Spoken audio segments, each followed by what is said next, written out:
এরকম লোকে যে নারীবাদের অগ্রদূত বলা হয় এগুলি হচ্ছে অপমান। আপনি কি বলেন নজরুল ইসলাম পুরুষবাদের অগ্রদূত? বলেন না। নজরুল ইসলামকে আপনি বলেন মুসলিম কবি, রবীন্দ্রনাথকে ব্রাহ্মকবি কোনোদিন বলেছেন? নজরুল ইসলামকে তার কাল সম্মান করে নাই।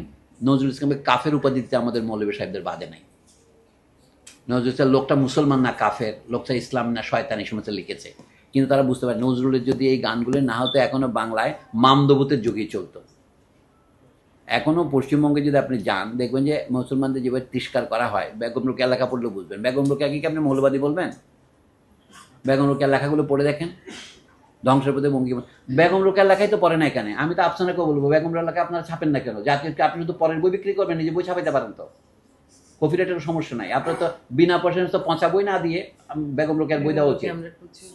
দেন তো। আপনি নিজে ছাপাইছেন? না, আমরা মুক্তিযুদ্ধ জাদুঘর থেকে যেটা সুলতানার স্বপ্ন হয়েছে ওটা দিয়েছি।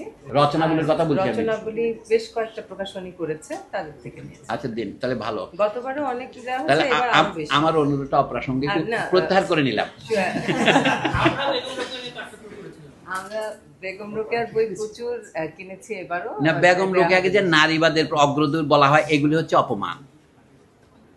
আপনি কি বলেন নজরুল ইসলাম পুরুষবাদের অগ্রদূত? বলেন না। নজরুল ইসলামকে আপনি বলেন মুসলিম কবি, রবীন্দ্রনাথকে ব্রাহ্মকবি কোনোদিন বলেছেন? তাহলে কেন? তার মানে আপনি যে স্ট্যাটাস কোনটা সাবলটান কোনটা প্রিন্সিপাল, এটা আপনি ভাবে প্রকাশ করেন।